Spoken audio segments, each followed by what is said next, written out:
Mrs. Oh Lord. Mrs. Brown, wanna hold I down. Yeah, no. Mrs. Brown, you're too wicked. Hey. Mrs. Brown, you can't hold I down. Lord, under attack from friend and foe. From Mrs. Brown and Co. Under attack, Lord, you're firing from her roadside track. Mama, under attack from Heckle and Jekyll. Them have a bigger time plot. Under attack, Lord, I'm firing from a roadside track. Lord, yeah. I wanna make two.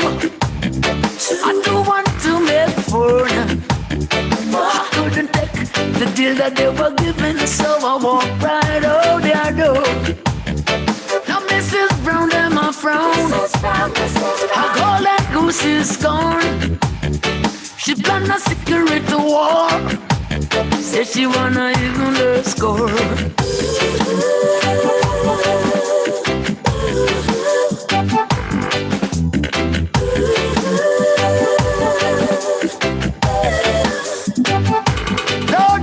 Lord, yeah. Mrs. Oh Lord. Mrs. Brown, wanna hold I down. Can't hold on, Rasta. Mrs. Brown, you too wicked. Mrs. Brown, wanna hold I down. Lord, under attack from Sergeant and Corporal. Them up a bigger time plot. Under attack, Lord, I'm firing from her roadside track. Mama, under attack from friend and foe. From Mrs. Brown and Co. Under attack, Lord, I'm firing from her roadside track. Lord, yeah. Oh yeah, I tell you them too wicked. So, yeah, look Mrs. Brown, them applaud. The plot to liquor summer short. How them a force, because of them a lost. How them a furious now. Let them a threaten my life. Rumor just a fly well high. All right, let me say a special good evening, a special greetings to all those of you who are already here, locked into that space that you got. That is a Civic Vibe space. Each and every Sunday, that is where it all happens, right here on social media. That program is streamed live via Facebook and YouTube at this time. And so, yes, folks, it is the 15th of October, 2023. Promises to be a very big and interesting program for yet another Sunday afternoon. So please, right about now, make yourself feel very comfortable. Share that live information. Make someone know that that all-important program is on, where we discuss very big topics each and every Sunday. So yes, it's a pleasure again to have you on board. All those of you already here in the listening and viewing audience, thank you very, very much indeed. We'll get to your names in just a while, but without further ado, let me move across to the co-host of the program, Brother Alvin Thomas, and say hi, hello, and greetings. Alvin. Yes, good afternoon, Brother Lofty. Good afternoon. Good to have you again this afternoon. Pleasant good afternoon to all of folks who have already logged in with us. Yes, as you see, another big program this afternoon where we'll be discussing and having that conversation on a very topical issue. I must say that's on the minds of every Dominican, Dominicans at home and abroad, and even friends of Dominicans, I would say as well. So it's a pleasure to be back here this Sunday. I know last Sunday I wasn't able to join, but I listen in occasionally. It was a very good program. So I hope everyone is doing well, having a good Sunday this afternoon, and we can have, again, another very interesting program. And just want to say a special hello to our guest who is on with us, Tony, out there in Switzerland. Pleasure to have him. So looking forward to yet another interesting conversation. All right, indeed. Brother Alvin, thank you very much indeed, my bro. And again, I want to thank you, Alvin, for making time every time, taking time your Sunday to be here with us every time. Yes, folks, it's just about that time. We have a very, very important guest among us here this afternoon. We're going to have a candid conversation with this brother. We'll open up his mic in just a bit so that he can say his hi and hello and basically introduce himself to you guys out there. But before we do that, folks, let me just give you an idea of, where the brother is. He's somewhere in Europe. He's in Switzerland. And so the time difference, folks, it is very, very far apart. And so it is basically just past midnight. And so that gives you, or gives us rather, the level of sacrifice that this brother has made to come and speak to us right here in Dominica. So without further ado, let me move across to Brother Harari. Good evening to you, sir. How are you? Hey, man. I'm good. I'm good. Can you hear me well? I'm hearing you loud and clear, seeing you loud and clear as well. Very clear. Cool. Yes. So basically, I'm a Swiss journalist, and I've been working with OCCRP and a lot of other colleagues on Dominica recently. And I suppose that's what we're going to be talking about tonight. Yes, indeed. And Brother Harari, I've gotten to know you for a little while, and the relationship between you and I have been very cordial. And I want to say thank you, brother, for just sharing your wealth of information sometime with me and the Dominican public by extension, because what you tell me, I normally tell them. So thank you very much.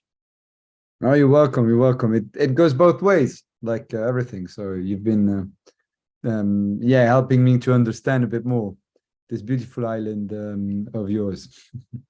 Indeed. I'm seeing Alvin wanting to say something. Alvin, yes, go right on. Well, no, I mean, like you, Lofty, I think it's a level of commitment when we have someone like Brother Harari all the way in Switzerland at midnight and making himself available to have that conversation with us. It shows, therefore, the significance of that matter which we're discussing, and therefore to have Dominicans at home and abroad to show that level of commitment and interest in the conversation as well. Because here we have the brother all the way there out in Switzerland, taking the time off to have that conversation with us. I think it's a conversation that we have to have ourselves at the local level, both in Dominica and outside of Dominica as Dominicans. Yes, so thank you, brother, for being with us this evening. Yes, you're welcome. Yes, indeed. And so, folks, Alvin and I, we're going to break a bit of protocol this evening by not going through your list and calling you by names. Maybe at the end of the program, we'll be doing that. But we want to get into the meat of things with Brother Harari because he can't stay too long with us, that is. And so let me just move across again and say a special good evening to him. And so, Brother Tony Harari, can you just tell us, sir, a little more about that organization that you're part of, the OCCRP, sir? Yeah, so I have to say I'm contributing externally, right? I'm not a direct employee, but OCCRP, so Organized Crime and Corruption Reporting Project, is basically like a network of a media that has different journalists in a lot of countries and is especially focused to report on corruption, as it says on the title, and kind of government misappropriation, and so that's what they normally do. And this time they decided to team up in a project called Passport of the Caribbean to try to analyze roughly 8,000 names of Dominican passport holders, because they wanted to see, or we wanted to see, who could get a passport and to what extent due diligence checks were done, and what kind of profile basically you guys were getting as a co-citizen, let's say. Yeah, indeed. Thanks very much, brother. And in terms of the OCCRP itself, can you give us an idea or scope of how many media houses or how many journalists are involved in such a project? Yeah, I think some of my colleagues could tell you better, but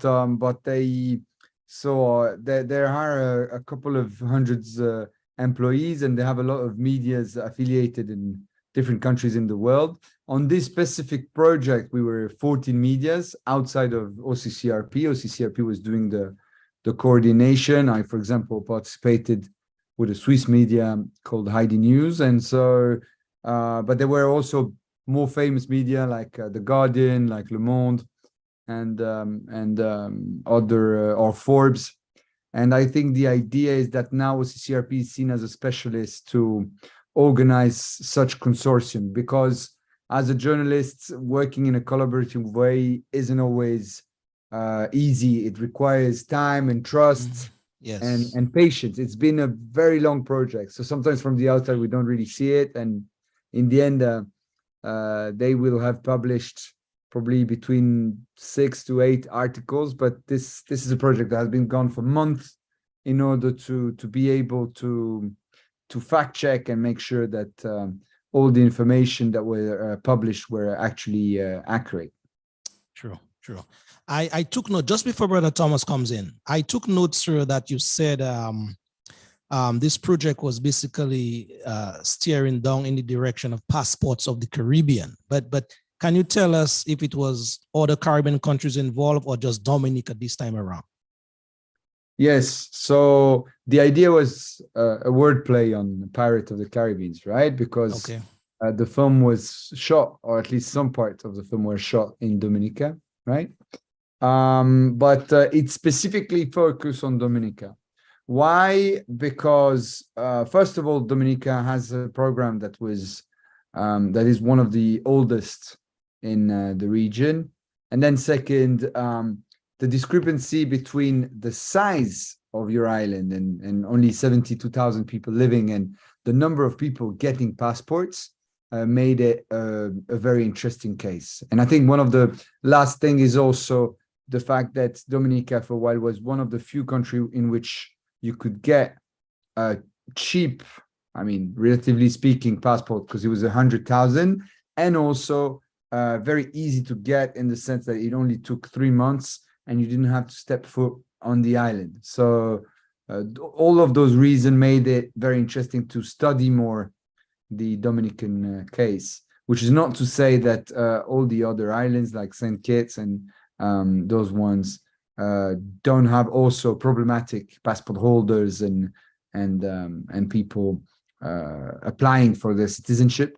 But Dominica was a particularly serious case, at least in our understanding.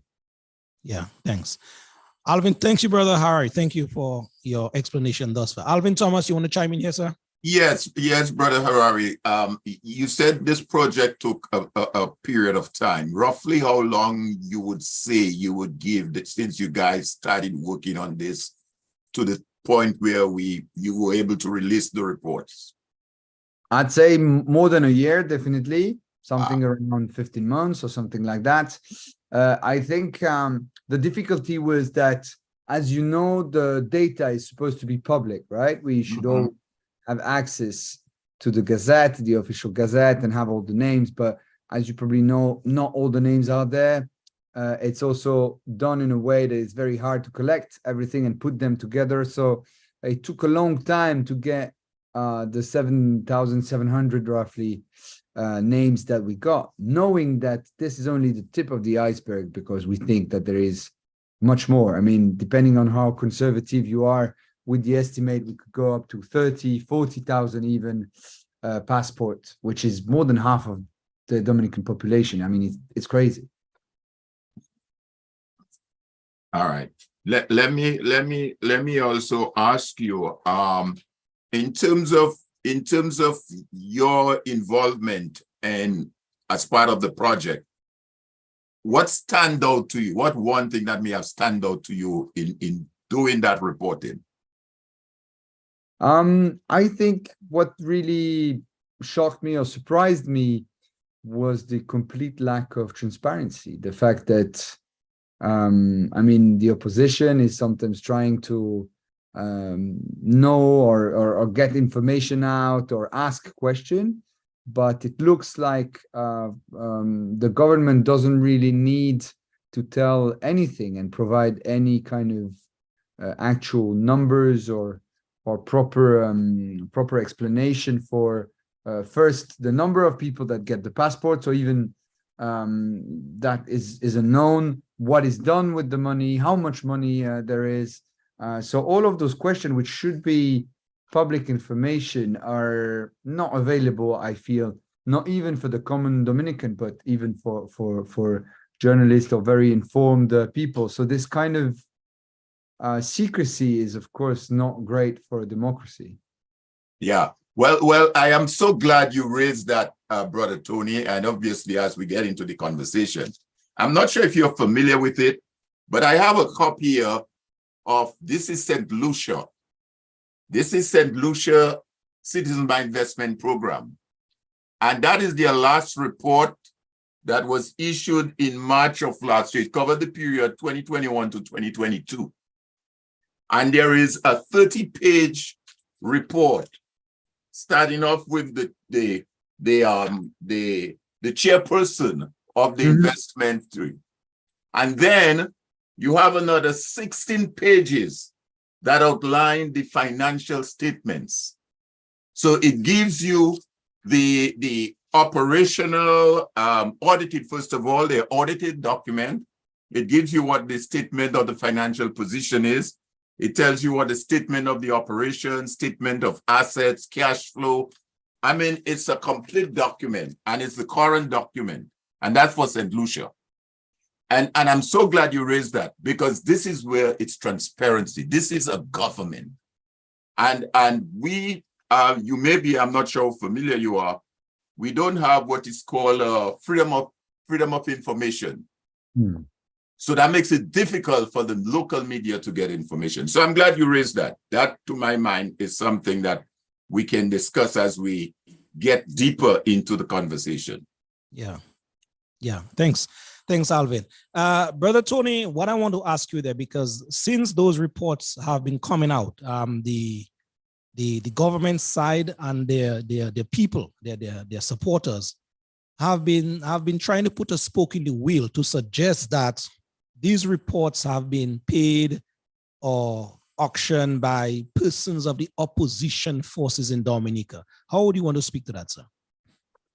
Well, first of all, if the opposition had been able to do that, it would mean that they have a lot of money, because there were a lot of medias involved. No, of course, it's not true. I mean, I had the opportunity to go to Dominica myself. So I visited the island. It's a very beautiful country.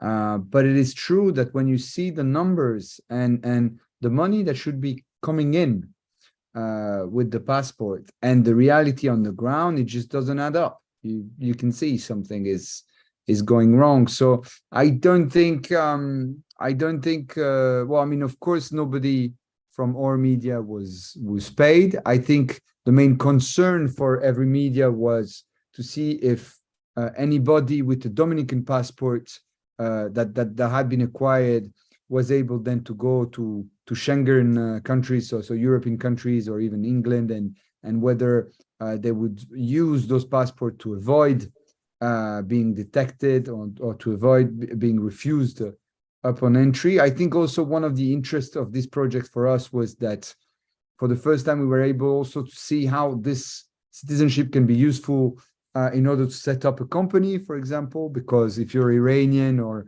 from other countries, maybe it's difficult, or you'd be flagged at a high risk if you set up a company in a Swiss bank. If you do it with a Dominican passport, it will be much easier. So a lot of companies have been done like this, and I think so. Yeah, the first concept was maybe some kind of security to see what kind of golden passport or those projects could afford, could give people. And then the other one was that in Europe there were programs like this in Cyprus, in Malta, and now it's kind of winding down because of pressure, because of corruption cases, and because of the war in Russia. So I think there was a lot of interest to understand what is going on in Dominica and other Caribbean states in terms of passports. On the St. Lucia, it's funny you mentioned, because I had the opportunity to go there as well, and I visited a horse track that was supposed to be built with with Chinese money and to be a big project, and nothing happened there as well. So I think unfortunately they might produce reports, but they also have flaws with their CIP programs. But at least they do publish Absolutely. Yeah, they do publish stuff.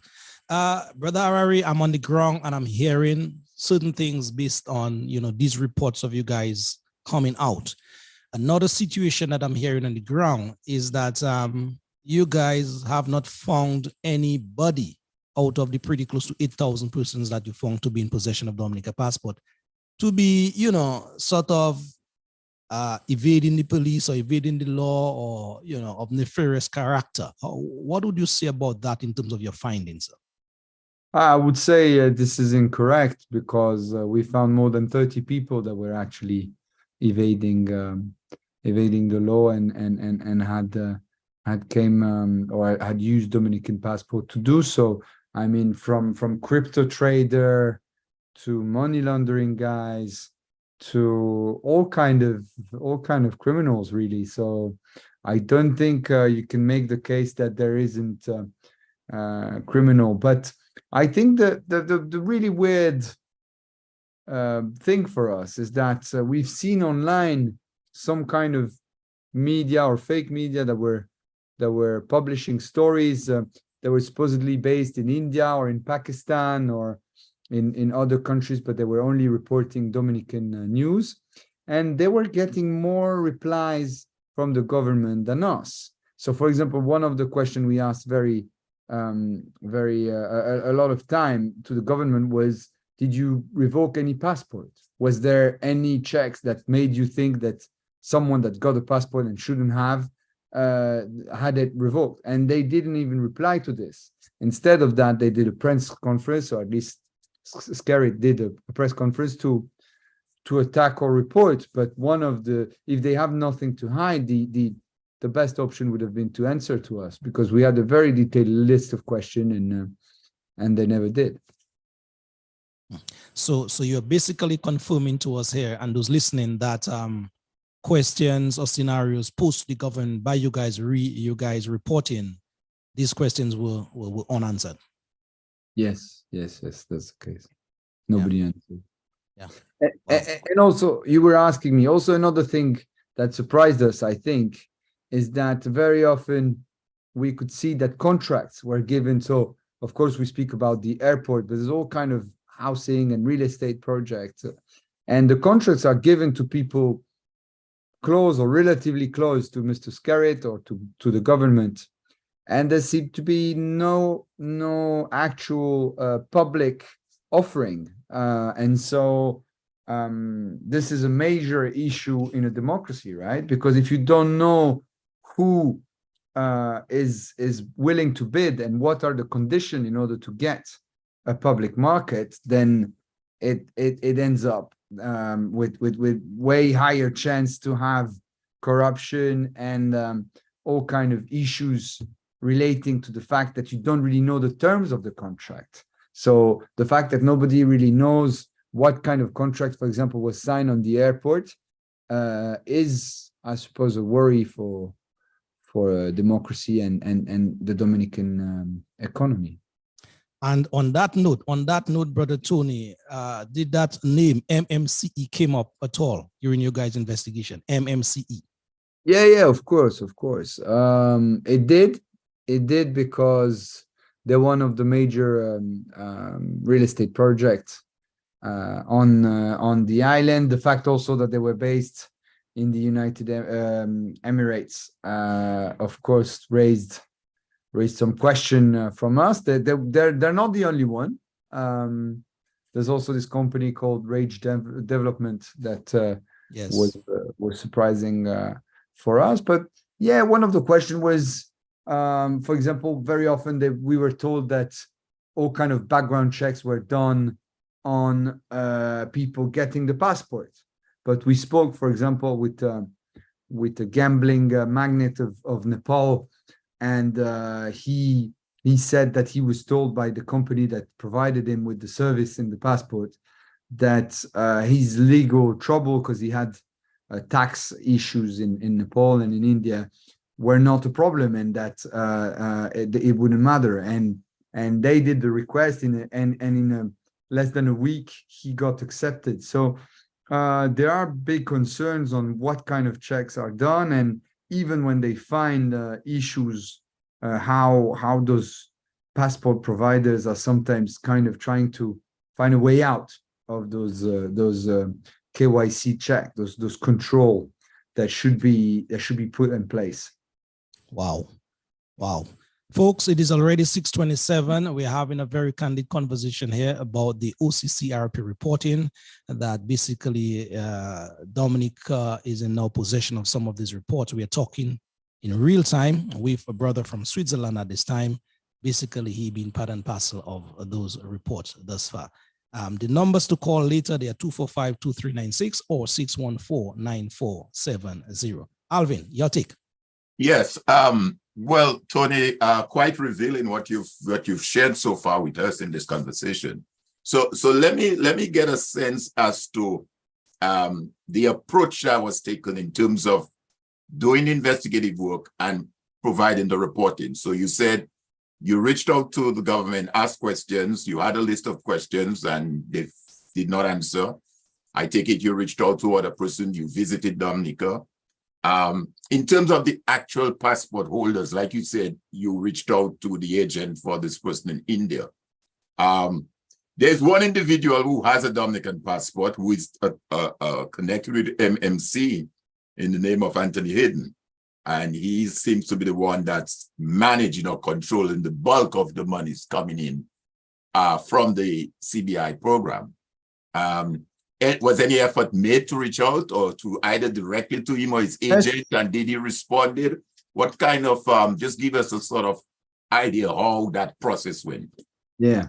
So first of all, of course, it's a collective effort, right? It's, I mean, don't think I've done this on my own, and I wasn't even the most involved. So right. I mean, the colleagues at OCCRP, the main leader of the project, there's an American called Zach Coplin, who's working on an NGO in the US, and they got some of the data. And then the two OCCRP leaders were Brian Fitzpatrick and Antonio Baquero, and they did most of the right of reply. But I can still tell you that Mr. Hayden replied to them through his lawyer, and said basically that his relationship with Skerrit was only purely professional and they had no kind of special connection. However, we found out that there were several transactions between the two, not only the residency in which the Prime Minister is now, or at least was staying, that was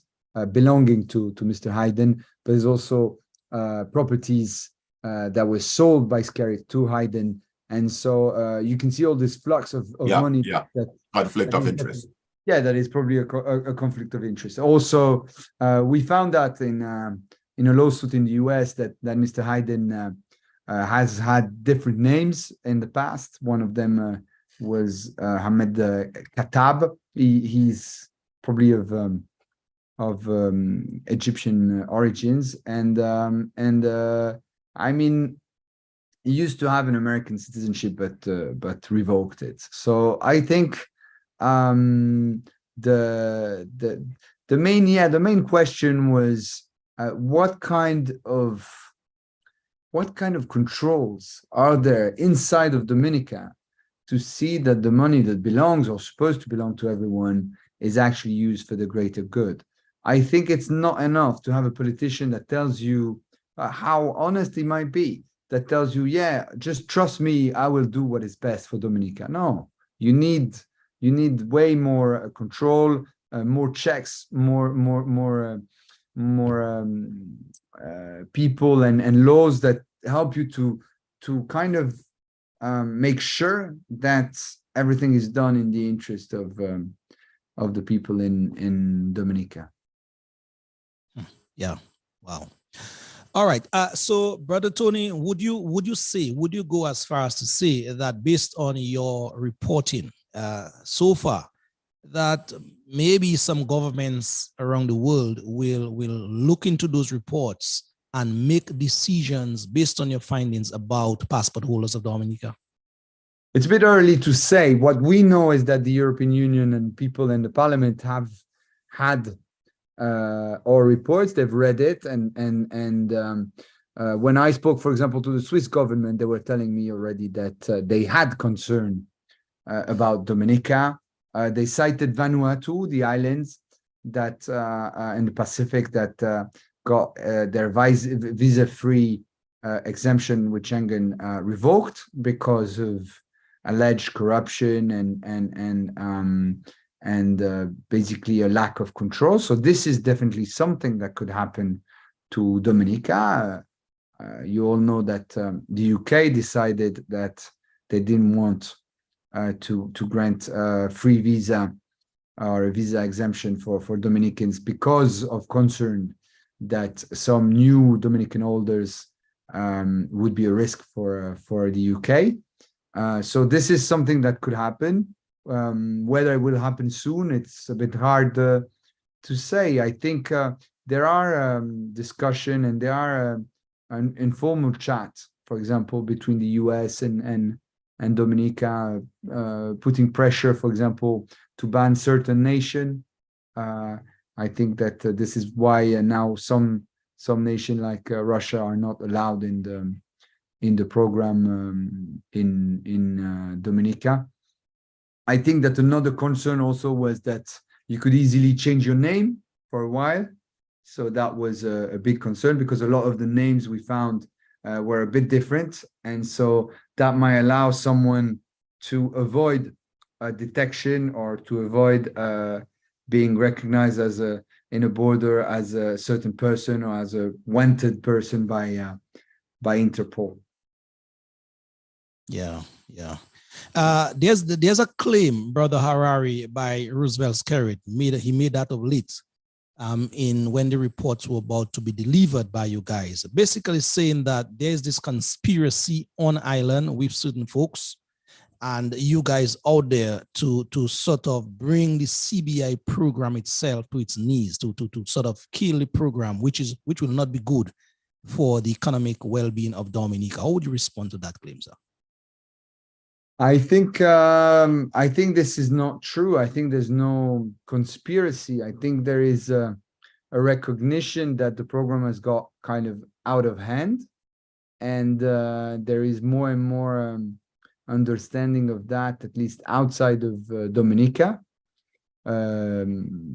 which doesn't mean that we couldn't agree on the fact that there is hypocrisy also in Switzerland with the financial regulation and in other countries that offer those kind of tax breaks. But I don't think there's a conspiracy, and I understand why the passport program might be very important to Dominicans.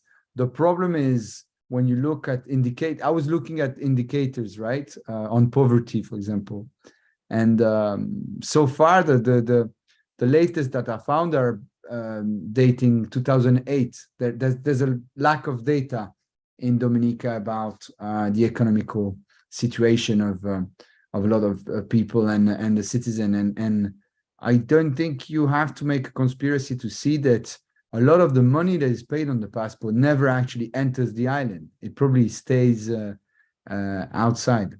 So yeah, I would I would say to the government that if they have nothing to hide, they should show the books or at least reply to the media and the very detailed question that we've sent them.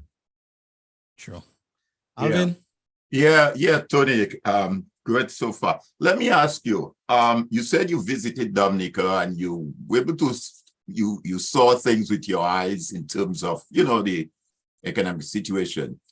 In terms of the reporting, was there someone doing some sort of analysis in terms of the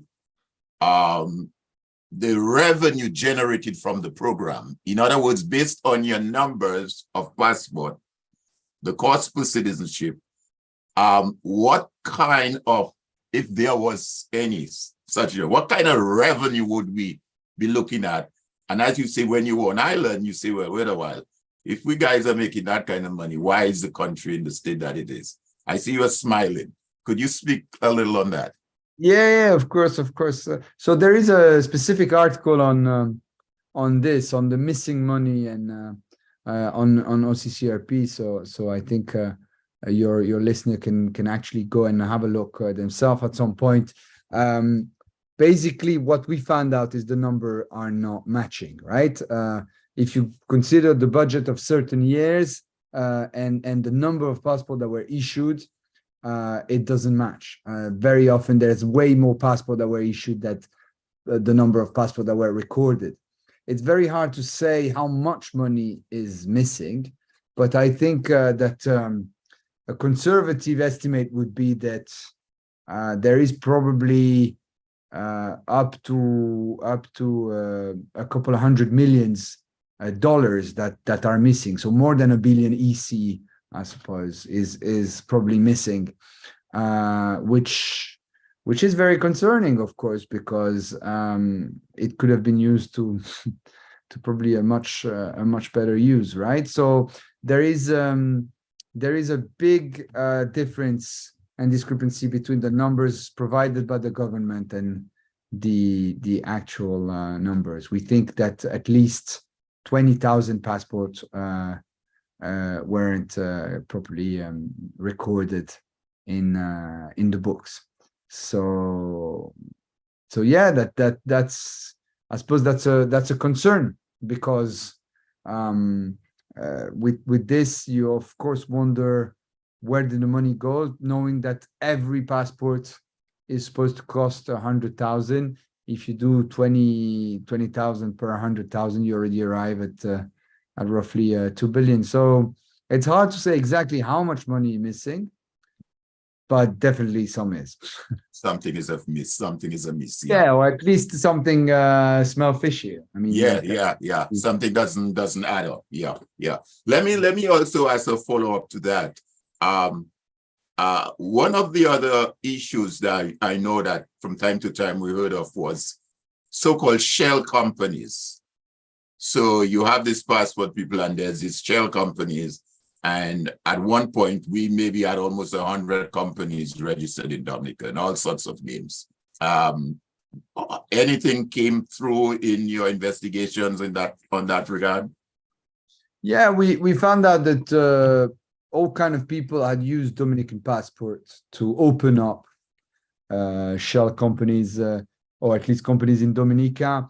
First, for fiscal reason, because Dominica is a tax haven, so they wouldn't pay any taxes on that. But also in order to obfuscate the origin. So the idea was to set up a company in Dominica, but in reality, its activities, for example, in China or in Iran. And when it's a country that is sanctioned like Iran for the US, well, you put it in Dominica, and then it's a normal company, and you can make contracts. And there will be stories coming in the coming days about footballs and all kind of contracts that were done between Iran and some football association in regard with Dominica. But I can't say too much because I appreciate it. That's understandable. Brother Tony, Dominica, as we know, it's a sovereign state, and basically can make laws and regulations its business. But having a program like that you guys did your work in terms of your investigative work, really program, can you see in terms of Dominica and its dealings in terms of that program in particular, posing any threat or any risk to the global security architecture any way, shape, or form? Well, so it's interesting, right? That's exactly true what you said. Nothing in what Dominica does is illegal in a way, because it's a sovereign state, and so they can do whatever they want with their country rules and naturalization rules, right? So yeah, as a country, you can decide that whoever becomes a Dominican citizen. However, if you lose access Schengen countries, like for example in Europe, it can become a big problem even for Dominican businessmen, right? Like I remember speaking with some people that were telling me that they had been 100 times in England before that, and then since the visa was revoked, it's becoming really hard for them to come to Britain and have a work visa, right? So this could be a concern. In terms of security, I mean, yes, in the sense that if people are focused with a certain country and even criminals in a country, and they get like kind of a get out of jail card with their Dominican passport, it is a concern for a lot of authorities and countries, I feel. I think in the coming month, and yeah, we'll see if other countries, more powerful countries, might ask for some kind of clearance in terms of the program and more information, because that's one of the key elements. I think Dominicans and people abroad need to have more information about what is happening. A lot of what we did when we started was just speculation, because there was no information available. Yeah. Brother Tony, I'm showing you a passport there, a Dominican passport. That is my passport, right? It for whatever it is worth. Yeah. 100 is not 200. That's about 20,000 this year, I'm thinking. Based on how it has been sold so far. Of note to me, Brother Tony, it is right up on that passport is encrypted Caribbean, yes, Caribbean community. Below, it's entitled Commonwealth of Dominica passport. And that suggests to me that although this is a Dominica issued document, but it has some bearing as well on the wider Caribbean community. Would you say, Tony, that or would you suggest that the other leaders in the Caribbean speak up as to how Dominica is handling its business, especially as you guys went through that investigative piece? I think they might, but I also think that most of those Caribbean countries also have a CBI passport program, and that they might not want to start a war with a country that is doing probably, because they're all doing a bit the same. I think the difference is that Dominica is going a step further, okay, and being more aggressive and probably more lax about certain restriction. But I feel that a lot of the Caribbean countries also have all kind of dodgy people getting passport. If you think about, for example, people that get sometimes Dominican and an Antigua passport, or St. Kitts or St. Lucia. So sometimes they get two, just to be sure that they might use one or the other. So I don't think there will be a lot of that we have a lot of hope coming out from other Caribbean acting leaders, but maybe in places where you have more population, something could come out. Yeah. Just before Alvin comes in, Brother Tony, would you mind I open the lines to take one or two callers? No, I don't. I will have to go soon, but okay. You can spare us about 15 more minutes. Yeah, I think 5-10 minutes I can do. 5-10 minutes. Okay, that's fine. So Alvin, punch your other question. Yeah, let me just very quickly. But let me just give the people the numbers again, folks. Yeah. We have limited time with Brother Tony here. The numbers are 245-2396, 614-9470. Please make your comments or question very, very to the point. Yeah. Thank you very much. Just very quickly though, Tony, just to make a brief comment on this question that Brother Loftus asked.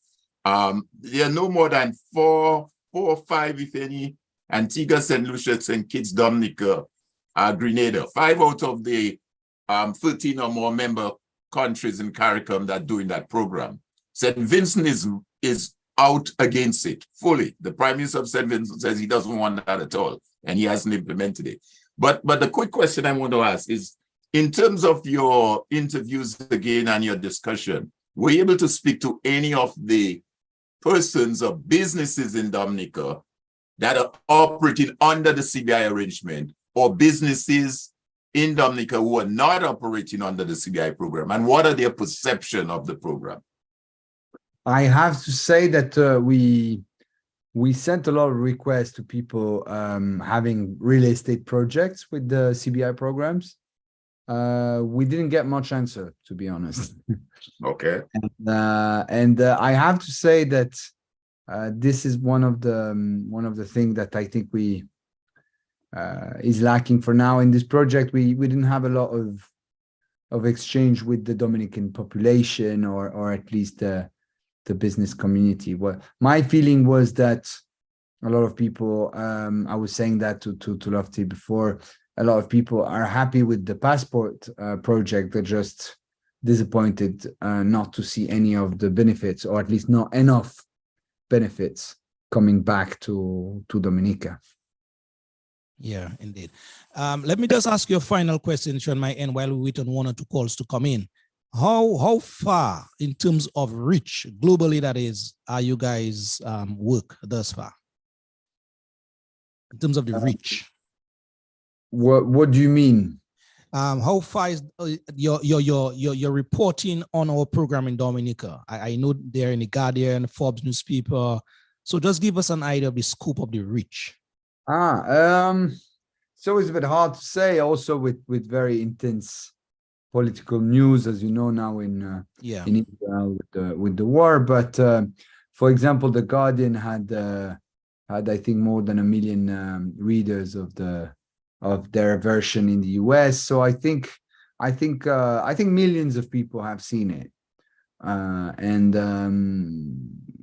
I think people are curious because they don't hear much about Dominica, and that's a bit the shame, right? You have a beautiful island. It has a lot of offer. It would be better if people would speak about Dominica for its tourism or whatever quality it has, rather than the passport program, right? Yeah, I think we have one call on the line. Let's see if we can engage that caller. Caller, good evening. You're on to Civic Vibes program. Make your point very brief, please. Good evening to you, Lofty, and to your listeners, and to the gentleman with you.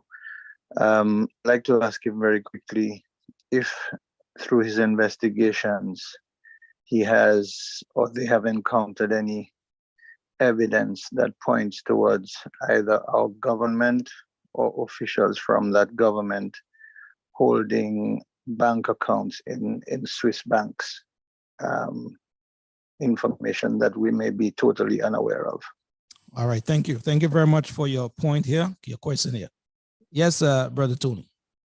It's a good question. I have to say that so far we didn't. We've found out that several members of government had received gifts on different occasion and travels and all kind of stuff like that, but we don't know about Swiss bank accounts, which doesn't mean that they don't have it. It's just that in Switzerland, banking secrecy is still pretty much going on. So we couldn't find any info on that, sadly. Yeah. All right, Brother Tony, I know you have to go, but let that not be your last time on this platform. We always welcome you here, and so we treasure your time. Alvin, any final thoughts? Final. Let me ask you, Brother Tony. I know you said the program went over a 12 to a 15-month period. Has it come to an end, or are you guys still going to move on with it, or what's the life of the project looking like? Yeah, so I think there are a couple of more reports to come out, and I think that we will still work on this, especially because there's some names we haven't been able to identify, because very often you only have a list of names. You don't even have the date of birth. You don't have the place of birth, or sometimes even the nationality. So we will do a couple of more article and research, and of course we will follow to see if anything major happens regarding our investigation and this project. So we can safely say that's not the end of it. Yes, yes, yes. All right, All right. great. Let's take a final caller here. Caller, good evening to you. Go right on. Civic Vibes. Hi, good evening, Loftus, and good evening to your panel. Let me commend you on a very educational and required program in the interest of Dominica and Dominicans. I just have a quick question for Tony. I hope that he is still on the panel. Yes, He's he's still there. with us. I'm an attorney at I'm still- I am an attorney at Law George Francis, and I have been one of the persons showing interest in the CBI project as far as the type of administration that the government of Dominica has had over the CBI. Of course, with the research that the journalists have conducted, I would like to find out whether there was any findings, any documentary evidence to show that some of these rogue individuals in receipt of Dominica's citizenship did not go through due diligence.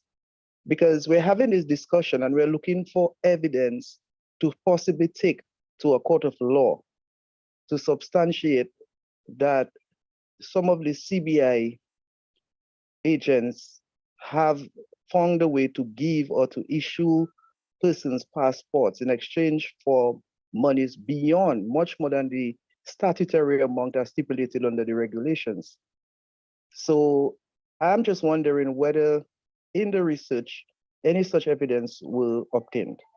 All right. Thank you. Thank you very much. Let's let Mr. Tony answer that and then his final thoughts. Thank you. It's a good question. I think what we found that we haven't got proper due diligence documents. Sadly, we've seen lists of companies that were then kind of blacklisted because they weren't performing the right due diligence, and we've seen that the due diligence kind of evolved with time. So we've been able to speak with people that told us that at some point there were very, very little controls, and then it went up. You have to see that the program was started in 1993, but it only became big in the 2010, something like that. This is when it started to increase a lot, the number of people doing application and getting it. So I understand how useful it would be for your court case, and I think it's a very brave action. Unfortunately, I don't think we have much on this because this is another problem. There is a lack of transparency in terms of what kind of controls are done, who does the control. They say companies in the US, and what kind of documents they ask for. But we spoke with different applicants, and it didn't look like the request or the bar was very high. Yes, indeed. All right, Tony, we know you got to go. So on behalf of the thousands listening and viewing this program at this time, we from the Civic Vibes team will want to say to you at this time, we appreciate your effort. We appreciate your sacrifice. We know it's just about 1 o'clock now in the morning. So brother, thank you very much. And your final thoughts, sir. Yes, no, thanks to you all. I think my final thoughts are just that I hope that with this project we were able to shine a light or a little light on what is happening, and I hope that this will bring some change or more accountability in terms of how those passports are given, what is done with the money, and how can it benefit more the people of Dominica. All right, indeed. Alvin, Thank you you, want to say Tony. thank you? Yes, thank you, Tony. Like Lofty, I want to thank you for sharing that with us. I'm sure we're going to be talking with you again, Tony. You're now part of that conversation. In any democracy, a free press, transparency, and information is what makes a democracy. So we're happy you could be a part of that with us today. And we look forward to having some further conversation with you as we dig deeper into this very important issue and program as it affects us as Dominicans. So thank you, my brother, and you have a great week. Yes, you too, guys. Thanks a lot, and have a great end of the show. Bye-bye. Thank you. Bye-bye. Bless up. Thank you, Tony. Thank you.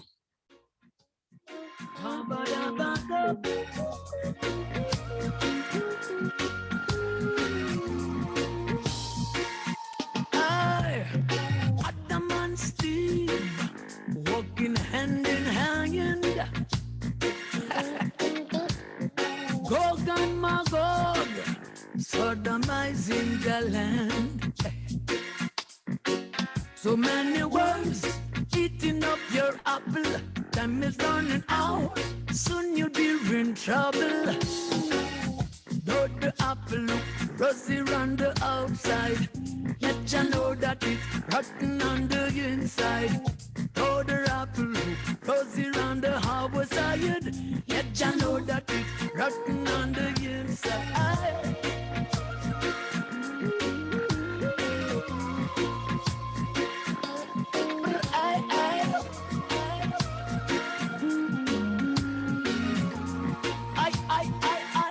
I see Beauty and the Beast sitting on the throne, but the city is built upon dead man's bones. I've seen your crimes and your atrocities. Judgment is now. That is your reality, yes. Though the apple look rosy on the outside, yet you know that it's rotten on the inside. Though the apple look rosy on the outside, yet you know that it's rotten on the inside. Lies on the sea. Dominica. From the belly of the Only on the Civic Vibes program on a Sunday. illusions. There goes many seeking solution. My gosh. What a program packed with information. No. Not just any information, factual information, that is. To all of you tuned in at this time, thank you very much. Brother Nasio Fontaine, this one entitled Apple. Thank you very much, my brother, for contribution to country. These guys, should them trying to oh, the apple rosy around the outside, yet you know that it's rotten on the inside. Oh, the apple rosy around the outside, yet you know that it's rotten on. To the consortium of journalists out there, thank you very much indeed. Thank you for your work thus far. Devils in disguise. Ooh, true. Especially brother Tony Harari, we just heard earlier. There is another team expected next week from the OCCRP right here on Civic Vibes.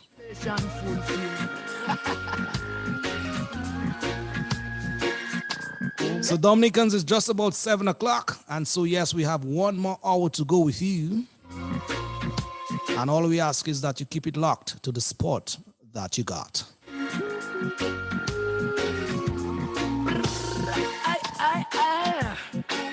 Rotten apple, look good, don't you get tempted. Oh, no, no, no, rotten apple. Brother Alvin Thomas and I, we're going to do some unpacking, as it were, based on what we heard. And yes, folks, the telephone numbers to call, 245-2396, 615-9470. These lines, they are now open to you guys for your contribution. Don't get tempted, don't get tempted. Don't you ever take it. All right, it's 7 o'clock. Let's get back to the live panel right here. Alvin. Yes. What? Yes, brother Lofty. Thus far? Boy, you said there's some unpacking to do, but I'm wondering how many boxes, boy. There are tons of boxes there to unpack, you know, Lofty. I'm not sure where to start. Which are the boxes I should open first? Which are the boxes I should open first? We will unpack them one by one, and then, yeah, we're good to go.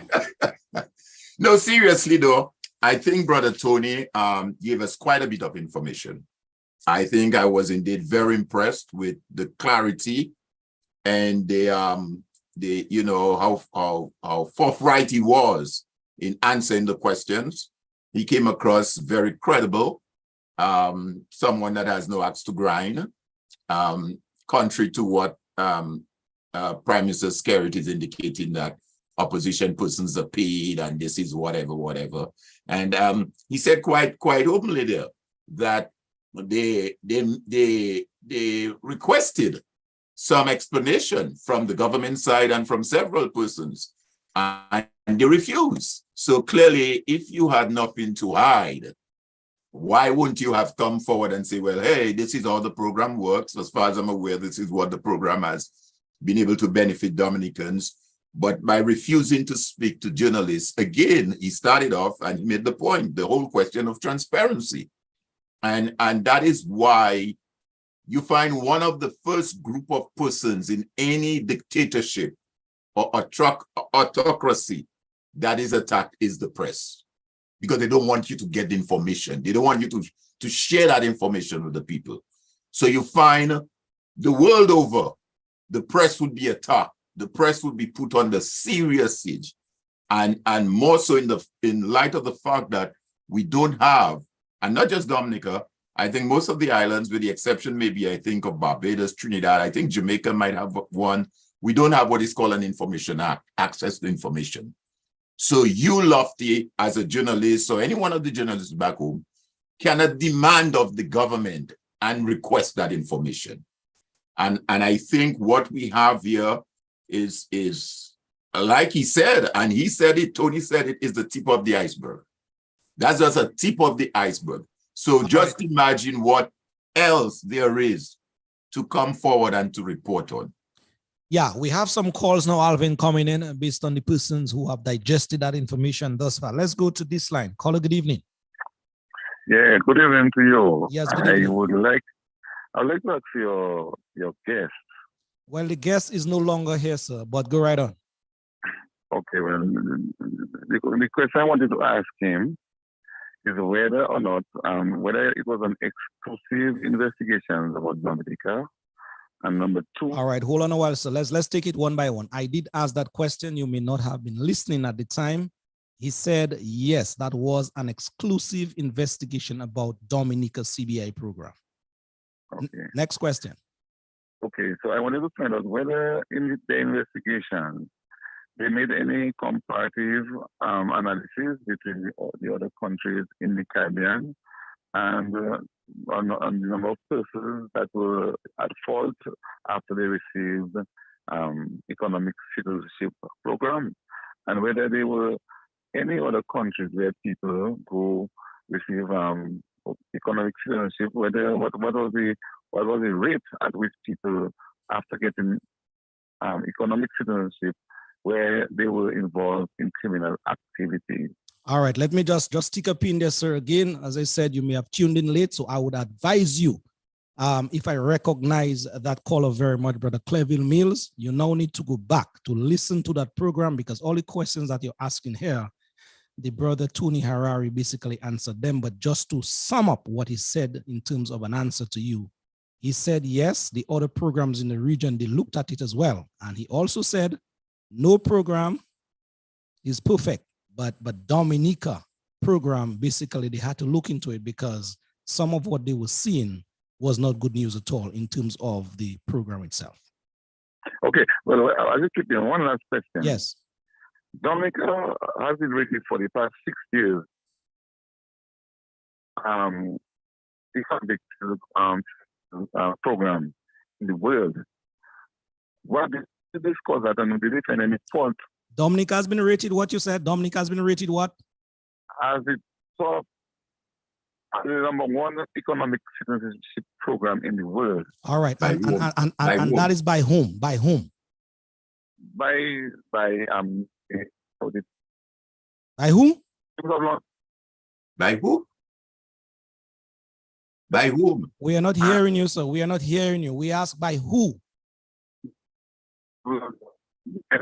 Caller, sorry about that. When you know by whom, you'll call back. Let us know. You're muffled. You're breaking up all of a sudden. Thank you very much, Brother Mills, for the engagement. Thank you very much. Yes, Alvin, we are with the calls, and so we appreciate our listeners out there. You were on a tangent, Alvin. Yes, Lofty. Just to say briefly, and I take it the caller might be still listening. One of the reports that came out from this journalist identify at least 20 or more. I'm just trying to see if I can do a tally there. It says the following list includes just some of the people reporters identify as having acquired Dominican passport across our stories, and these interactive reporters have chosen to highlight only those cases felt to be within the public interest, either because of their public office or because of allegations against them. The Dominican government did not respond to reporters' question about whether any of these persons, Dominican citizens, have been revoked. And you had persons there from Afghanistan. Some of the names I can't I wouldn't even try to pronounce. Afghanistan, you had from Taiwan, you had from Iran, you had from Syria, you had from Nigeria, you had another one from Jordan, you had another one again from Turkey, you had another one from Iran, India, Spain, Russia. All of those persons listed there, passport should have been revoked. And they and they're holding Dominican passport and are questionable. So I'm not sure where the caller may have gotten his information, and that's why we asked the question. Tell us who has rated it. Yes. What company? Yeah, we have another call on the line. Thank you for your thoughts. Caller, good evening. You are right on Civic Vibes. Yeah, greetings, Lofty. Greetings, brother Alvin. Yes. Hello, hello. Man, I cannot say enough how important the kind of work you do in Lofty. More and more, it just amazed me as to the extent of sacrifice you're putting up there to enlighten Dominican citizens. I just say thank you, my brother. Welcome, But Lofty, one thing that stick with me with the brother is that he was talking about or saying they believe there are about more than 20,000 passport that's not reported. In other words, they haven't got the record because the government doesn't give you the proper numbers, not on the money, not on the amount of citizens. So now I'm saying that I know it has been reported before that Dominica has sell over 40-something thousand citizenship. So 40,000 plus the 20-something, just as I estimate number because we don't know the actual numbers. But it's estimated they're about 20. So if you put 40 and 20, that's already 6. Lofty, we have sold more citizenship than the population in Dominica, and it's frightening. It's really, really frightening. And another short point, Brother Mills always come and try to spread his propaganda. Lofty, this Dominica is rated one of the maybe the number one because of the size and the volume of passports that has been sold. And that is why it attracts those investigators. The vast and the volume of number of citizens in Dominica selling cheap. That's why it's number one, not because of transparency or accountability or in terms of accuracy, letting people know the true numbers and the true figures of the money, how the money is distributed. We know 3/4 of the money never come to Dominica, so tell him stop coming and try to spread this propaganda on every media he can. And I hate to hear them guys come with this kind of rubbish, man. Dominica been number one because of the volume and how cheap it is and how easy it is because of lack of due diligence. Thank you, Lofty, and again, thanks for what you're doing, my brother. All right, brother. Thank you very much for calling here. Thank you very much indeed. Your points are well taken on board. Yeah. Lofty, I think the caller made a very good point, and Tony made that point too. Tony said what drove their interest was the fact that given the number of citizenships that were given, incomparable to the population of Dominica. Bear in mind our population is just about 70,000. I'm not even sure if that's the number right now. So figure out for yourself that even with a population of 70,000 and you issue 10,000 citizenship, but it's way more than 10,000. So let's say for argument's sake that you were to have issued that 40,000 that we talk about. That is 50% of the population. I mean, this is crazy. This is madness. For any government to say, well, our population is 70,000, but we're going to issue 40,000 citizens to persons out there. And bear in mind, that was one of the issues that was raised at the recently so-called electoral reform consultation. Once you become a citizen of Dominica, and then you meet the other requirement, namely a 3 months residency or whatever that, you know, the law provides for, you are entitled to all the rights and privileges that any citizen of Dominica have. He's entitled to the same rights and privileges as you, Lofty, which includes the right to vote. So clearly, it's something that has to be looked at, and I think more Dominicans at home and abroad need to take on that issue. We have another call. Need to. Yes, Alvin, thank you very much. We have another caller on the line. Caller, good evening. You are on the Civic Vibe Spot. It's my first time calling. I listen every Sunday, but my first time calling. Thank you. Yeah, good to hear you. Policeman. And meals after meals to the morning. No. So we're not going to allow that here. Okay, we cannot verify what you're saying as fact, and so I have no choice but to cut you off. We cannot verify what you're saying, and so Civic Vibes will not be held responsible or liable for your statements. All right. Thank you very, very much indeed. All right. We cannot accommodate that statement here at this time. Yeah. Yes, Alvin. Thank you very much. Yeah, Lofty. Let me just, for the benefit of our listeners as well, one of the reports, and let me say, even before I reference what I'm going to, let me say to all of us, all of those who are listening, who are on, take some time and read the report. There are quite a few of them. They're kind of lengthy. Some of them are very lengthy.